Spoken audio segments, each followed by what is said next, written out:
Welcome to Nasdaq Trade Talks. I'm Jill Malandrino, global markets reporter at Nasdaq, coming to you live from the market site in Times Square, New York City. And joining me on the desk this afternoon, we have Steve Sosnick, chief strategist at Interactive Brokers, as well as Michael Normyle, U.S. economist at Nasdaq, Chris Dearborn and Max Cabasso, managing directors on Nasdaq's Market Intelligence Desk. We're going to cover earnings progress so far and what to watch over the next 4 to 5 weeks. Of course, we'll take a look at consumer and inflation data, and we'll pull up some charts on some of the major markets that are moving stocks this year and afternoon. It's great to see you guys as always. Welcome back to Trade Talks. Let's talk about earnings season so far. Michael, we'll kick it off with you. It's okay. Nothing, not much has reported yet, so it's right. Okay. We're about 15% of the S&P 500 has reported at this point, and we're on track for about a 2% drop year over year. And a lot of the trends that we've seen in the last few quarters have continued this quarter, where we have the kind of consumer-led sectors doing better with communication services, consumer discretionary, information technology, all looking for like 15% or bigger gains year over year. And then the sectors that have been seeing earnings recessions have been continuing, where we have energy still dealing with lower oil and gas prices than a year ago.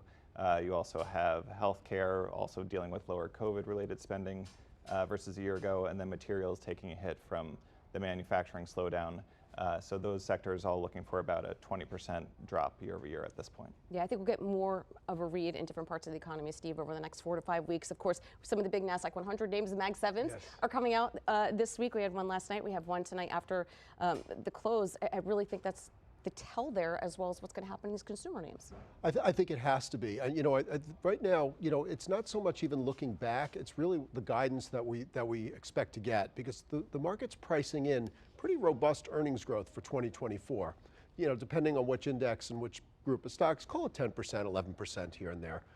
Is probably the number to be looking for. I think it's too early to know that whether the guidance is going to guide us up, down, or sideways from there.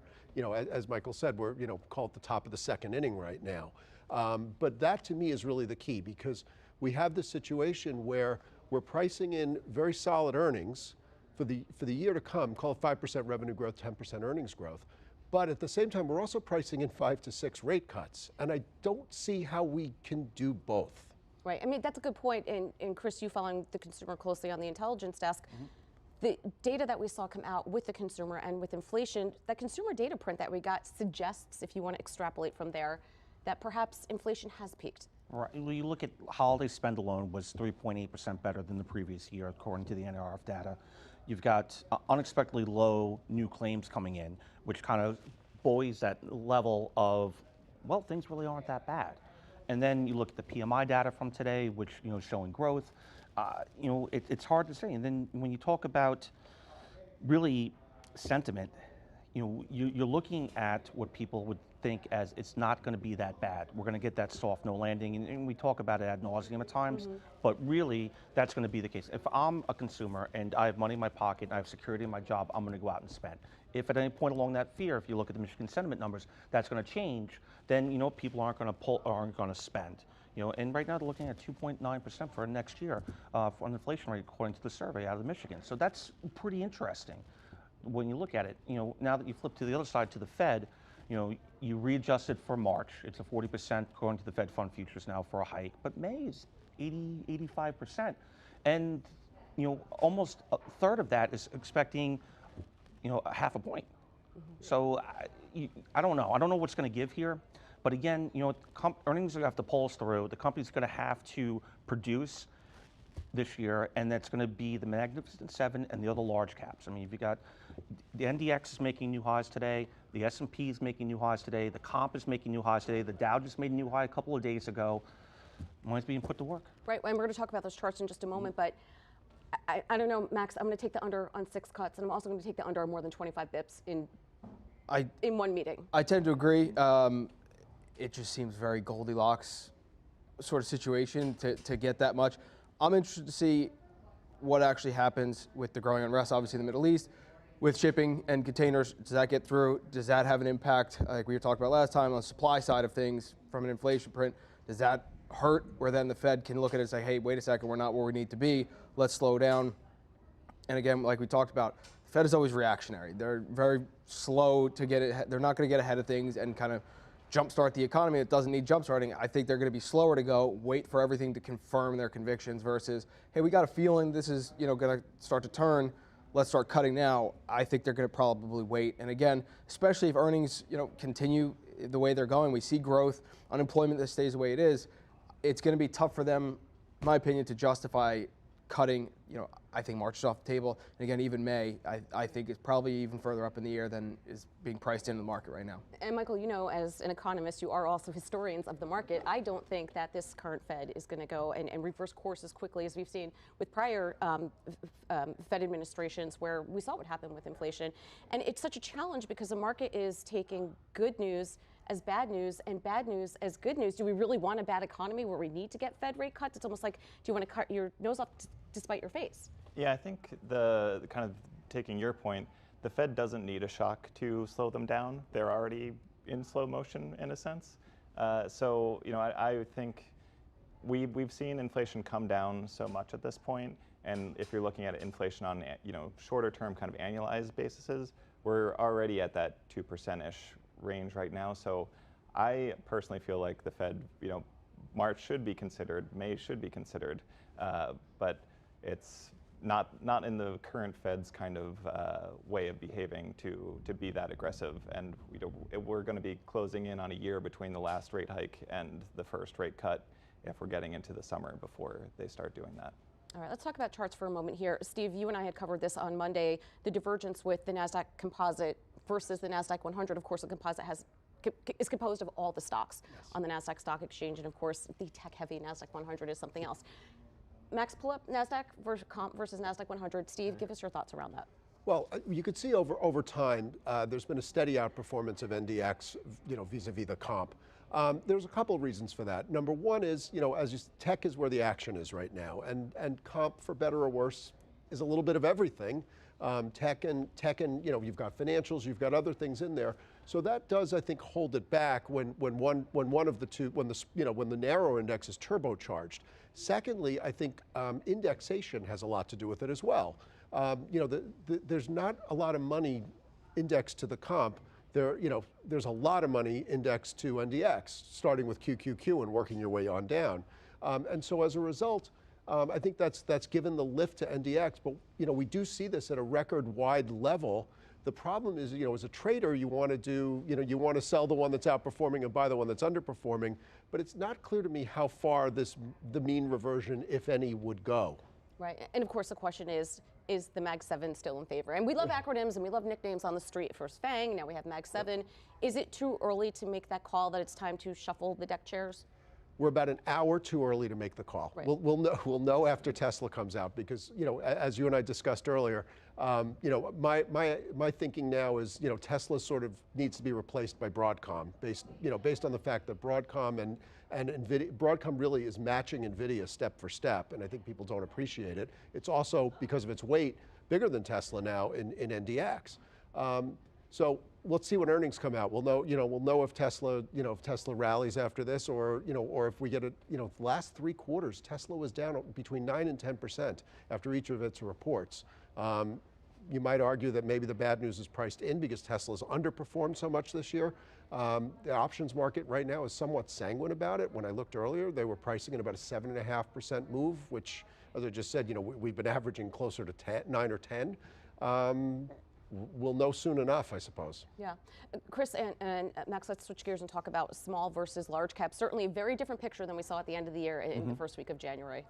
The S&P 500, because of the weighting of the larger names and then the more broader performance, is really outperforming the Russell 2000. If you look at that, we normalized it on a chart looking at this morning, and it's almost 5 points differential between the two, which is tremendous. Now, if you go back to the first week of the year, it was a different picture. And then if you take large cap growth versus value, it's the same picture. So it's telling you where the money's going. It's going to those high-tech, high-engine growth names, and you're getting the communications names picking up there after Netflix's report last night as well, along the news with the WWE in there. So what you're seeing is money is following money, and that money's going to large cap tech and large cap names. It doesn't feel like, though, Max, anything really happened fundamentally, though, to see that divergence. We closed the gap. I mean, if you look, this is a 1-year chart up here. Lockstep, the first month, 2 months of the year, we spread out. It got really wide in October. Then that late run up in the end of the year was where small caps finally caught a tailwind when the Fed, kind of started their pivot talk and got a bit more dovish. Small caps kind of picked it up. And then as we started the new year, it's kind of widened out again as that has kind of come off the table. So they seem to really be trading with rates. Mega cap and large cap are just kind of chugging along as they're not as influenced by it. And again, it was closing the gap and it's really spreading out. And like Chris said, money following money. You're seeing that performance. Like, hey, wait a second, why am I going to invest in this underperforming asset here? Small cap's always a tail. It Yeah. really is. It's when you're looking at small cap, especially the Russell, they're always the tail of the move. They're the last ones to be invested in for the most part, but the ones that have more strength because people are comfortable with the profits they made in the larger cap names. So they're going to roll out of the larger names and reinvest that money. And that's when the small caps are going to come to life. But also most of the small caps are cash burn companies. And you're not going to see investment go in there right now until those interest rates start to come down and the cost of capital, especially on the raise side, is not that bad. And we're not there. It feels like it's been ready, set, go with small caps, right? And then there was no follow-up through there. We're not there yet. And again, because it always comes down to balance sheets when it comes to these smaller companies. And I think there was been some writing on the wall in terms of where interest rates were going in 2021, 2022. So you get it there, but it just feels as if they can't follow through with any ready, set, go that they've had. Right, no, they can't. And that's the thing. It all comes down to if you're a cash burn company, you need to raise money, what's that cost of capital? We've talked about it here before a couple of times, and we've had this conversation with clients. Until that becomes a more normalized rate, there's not going to be any money there. And people, I'm not going to put, you're not going to put money to work there. Where are you going to put money to work? Where the profits are. And the profits are in large cap names right now. And they have so much cash on the balance sheet. Yeah, the money market funds, there was significant influence. I don't remember the exact number, you might, but the money markets saw a significant inflow last year. And why wouldn't you? I give 5% more, right? Why wouldn't, on the guarantee? So why wouldn't I want to do that? And as opposed to putting into the risk of the small cap or even like the micro caps, that's even in a whole nother bucket of items. S&P's where the money's flowing into, Nasdaq-100 is where it's flowing into, and it's not all of the names because you're seeing a lot of some of the consumer names in other sectors like energy, just are suffering. But again, the Magnificent Seven, and not even really the Magnificent Seven, you're talking about all tech names for the most part. The entire sector is outperforming. I mean, ASML made a new 52-week high today. You've got 5 of the 7 Magnificent Seven making 52-week highs today. You've got a third of the NDX making new all-time 52-week all-time highs today. That's where the money's going. Steve, it just feels like we spoke about this last time we met. It feels like kind of a weird market for January. It's a weird vibe. Lower volume. It doesn't seem like anyone's really happy with hitting new all-time highs. Like they just don't trust the move. I think first of all we covered so much ground at the end of the year, and I've used the term weaponized FOMO to define the type of trading that we saw. Basically, let's pile into every risk asset. Well, it's a little bit of a hangover, and as Chris is saying, I think that it's been somewhat selective. It's been very tech heavy, but I think that there's sort of a amount of chasing performance still that's going on rather than real clarity, because I don't think we have that clarity. I think the problem, let's say small caps versus large caps, I think we have the clarity that it's a tough environment for them for the reasons Chris outlined. It's a good enough economy, but not good enough to bail them out. Also not bad enough to really give them the rate cuts they need to make their financing life easy. I could define that. Then the problem though is, are we just, at some point people get a little bit leery of just chasing performance. And there are plenty of reasons to invest in, let's say, the high pedigree names. I won't use, I won't narrow it down to 7 of them because it is much more. But I think that, to some extent, it's just, people are sort of getting the sense, am I just chasing momentum? Am I just chasing a rally, or am I getting ahead of it? It's hard to argue you're getting ahead of a rally with a lot of those leading stocks. Well, talk about chasing. Bitcoin, pull that up, right? I mean, everybody was waiting for the approval for spot Bitcoin ETF in the U.S. and that they gave out all the other products that could be a derivative off of that. We finally get it, and this has been the poster child of a sell the news type of event. Yeah, we talked about it last week. We were up at 43, I think 42, 43,000, and we said 40,000 is going to be a big level, and we kind of knifed through it yesterday. Now trying to hold on to it here, we're just below. But that rally, you could see it here at the end of September, October, ETF chatter started to really pick up, and we took off from 25,000 up to almost 50,000. ETFs get approved, you see that one-day move in the beginning, and then futures started to get liquidated. You started seeing some funds move around, and it's been almost straight down. That 40,000 level is going to be a big one. I think we might chop around there for a little bit and see if that can hold. If it doesn't, probably 35,000, maybe down to 3230. So because of how quick that move to the upside was, you probably had potential to see that to the downside. Again, it's still very new. It's a new asset class. ETFs obviously just approved, but the volatility that has come to define Bitcoin that was kind of gone for a bit is starting to pick back up, now that it's here. So, and people looking for places to put it, you got that hype cycle in the beginning, and now it's really selling off. So technically, it's in a precarious spot right now. Yeah, I mean, you and I follow it in different social channels, and it feels, obviously the ethos of Bitcoin was to be a decentralized product. Yep. And now part of the narrative is, okay, well, Wall Street got its hands on it, and there goes away some of that decentralized narrative. So it's interesting to see if there's some removal of retail activity there because it's now an institutional product. But then you can also say there are, investors and advisors are looking for alternative pieces to slice up, their overall portfolio. Well, here's one, because you know what? A lot of illiquid alternative assets are out there, but now you have it in an ETF wrapper. Yeah. You make both arguments. You can. It's like the OG, Right. Bitcoin guys, HODL, take it off exchange, put it in cold storage, put it in your wallet, don't touch it, leave it, and it's your keys, your coins. Right now, it's all the ETFs, so you're getting, again, the Wall Street-ification, I've seen Bitcoin with a trademark now, because it's Right. now the Wall Street version of it. You're not actually getting the essence of what Bitcoin is supposed to be. Now, look, we haven't seen the move in some of the altcoins.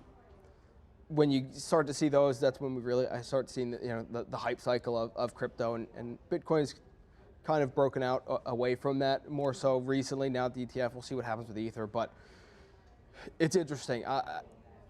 The volatility now, I think, is going to potentially come off because it's easier now for people to take the other side of it. Whereas previously it was, oh no, it's basically a long only thing. I want to be long. Then the futures came out. You started to see some negative pressure on it because people could short it and go against it. Whereas before you didn't really have that. It was just kind of market making. And if you don't believe it anymore, you sell it. Price went up. Okay, I'm good now. Now you have those forces of Wall Street that could say, okay, no, I'm taking the other side of this, and it's not Start that. trading options on the ETF. That'll be fun. Well, that's in the works, and you guys have a better handle on that timing. If I may, though, on January 8th, I wrote a piece entitled, "Is this going to be the buy the rumor, sell the news event?" And my rationales were twofold. Number one, you mentioned that altcoins didn't follow, and you could see that Ether just sort of started moving side. Everything rallied, last couple of months of the year, but then Ether started going sideways and Bitcoin kept going up. The second part that I felt was underappreciated was FTX, the bankruptcy estate, could finally get out. And I wrote about, I did posit that. I couldn't prove it. I still don't know that it's been proven, but CoinDesk put out an article essentially saying that. Yep. So yesterday I did sort of say, well, you know what, maybe that aspect of the trade is behind us. But the problem was, in some ways for GBTC, it was the ultimate careful what you wish for, because you had billions of dollars worth of Bitcoins captive in there, and now all of a sudden when they went ETF and the spread shrank dramatically, out it went. So that was a very tricky time. All right, gentlemen, we will leave it at that. I'm sure it's a story we're going to continue to follow. Thanks for joining us on Trade Talks. Thanks for joining me from the Nasdaq Market site. I'm Jill Malandrino, Global Markets Reporter at Nasdaq.